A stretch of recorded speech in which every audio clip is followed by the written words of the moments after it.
অনেকটাই নিশ্চিত যে সাবেক আইনমন্ত্রী আনিসুল হক ও সালমান রহমান এই গাড়িটি রয়েছেন। এই ঘটনায় নিউ মার্কেট থানায় দুটি মামলা, হত্যা মামলা হয়। সেই হত্যা মামলায় যে ইন্ধনদাতা, সেই ইন্ধনদাতা হিসেবে আনিসুল হক, তার গাড়িতে ডিম মারা হচ্ছে সেটি আপনাদেরকে দেখাচ্ছি।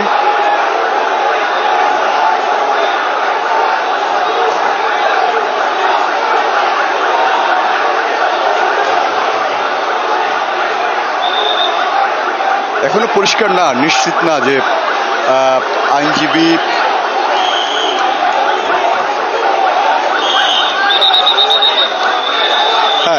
আমরা এখন অনেকটাই নিশ্চিত যে সাবেক আইনমন্ত্রী আনিসুল হক ও সালমান রহমান এই গাড়িটি রয়েছেন এবং তাকে ঘিরে যে ক্ষোভ সেটি কিন্তু আইনজীবীরা দেখাচ্ছেন, সেটি আপনাদেরকে দেখাচ্ছি যে এখানে নানা স্লোগান তারা দিচ্ছে এবং তার যে গাড়ি বহর রয়েছে, পুলিশের যে গাড়ি রয়েছে সেই গাড়ি কিন্তু ঢুকছে এবং সেখানে কিন্তু অনেকটাই বিক্ষুব্ধ আইনজীবী এবং জনতাদের যে ক্ষোভ সেটি তারা প্রকাশ করছে, সেটি আমরা আপনাদেরকে দেখাচ্ছি।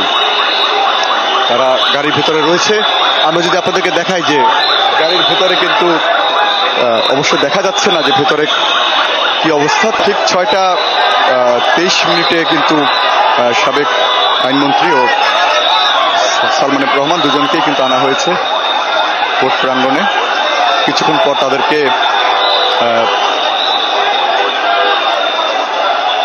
সিএমএম কোর্টে তোলা হবে, সেটা আমরা আপনাদেরকে জানিয়েছিলাম।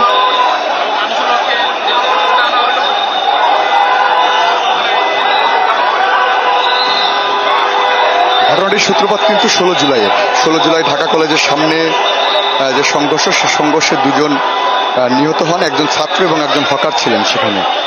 এই ঘটনায় নিউ মার্কেট থানায় দুটি মামলা, হত্যা মামলা হয়। সেই হত্যা মামলায় যে ইন্ধনদাতা, সেই ইন্ধনদাতা হিসেবে আনিসুল হক ও সালমান রহমানের নাম রয়েছে এবং তাদেরকে মামলার প্রধান আসামি করেই মূলত হত্যা মামলাটি হয় নিউ মার্কেট থানায়। সেই পরিপ্রেক্ষিতে কিন্তু গতকালকে সন্ধ্যার পর তাকে সদরঘাট থেকে গ্রেপ্তার করে পুলিশ এবং তিনি তারপর ডিবি হেফাজতে ছিলেন। তো ডিবি কার্যালয় থেকে আজকে বের হয়ে তাকে সিএমএম কোর্টে তোলা হচ্ছে। 6টা 20 পরপরই কিন্তু তিনি কোর্ট প্রাঙ্গণে চলে আসে এবং এখন দেখাচ্ছি যে গাড়ির যে সারি সেটি আপনাদেরকে দেখাচ্ছি। অনেকেই ঢুকছেন। আইন শৃঙ্খলা বাহিনীর যে কড়া নিরাপত্তা সেটি কিন্তু আমরা আপনাদেরকে দেখাচ্ছি। পুলিশ রয়েছেন, বিজিবি রয়েছেন, সেনাবাহিনীর যে টিম সেই টিমও কিন্তু রয়েছে এখানে। আপনাদেরকে আরেকটু বলে রাখতে চাই যে 5ই আগস্টের ছাত্র জনতার আন্দোলনের মুখে যখন দেশ ত্যাগ করেন সাবেক প্রধানমন্ত্রী, তার পরপরই কিন্তু মন্ত্রী, এমপি সহ আওয়ামী লীগের যারা বড় নেতাকর্মীরা রয়েছেন তারা কিন্তু অনেকটাই আত্মগোপনে চলে যান। আমরা সেটি আপনাদেরকে শুনিয়েছিলাম, তখন এই তথ্য আপনাদেরকে জানিয়েছিলাম। তো সেই পরিপ্রেক্ষিতে অনেকটাই স্বাভাবিক পর্যায়ে রয়েছিল। তবে গতকাল যখন তাদের গ্রেপ্তার করা হয়, সেই গ্রেপ্তারের পরপর কিন্তু বিভিন্ন এলাকায় কিন্তু এরকম মামলা হয় এবং মামলা হওয়ার পরপর কিন্তু অনেকেই ধরা পড়েন। যে অনেক জেলা উপজেলার আওয়ামী লীগের যারা গুরুত্বপূর্ণ পদে রয়েছেন তাদেরকেও কিন্তু গ্রেপ্তার করা হয় বিভিন্ন মামলার মাধ্যমে। কোর্ট প্রাঙ্গণে কিন্তু এখনো যে ক্ষোভ সেটি আমরা আপনাদেরকে দেখাচ্ছি।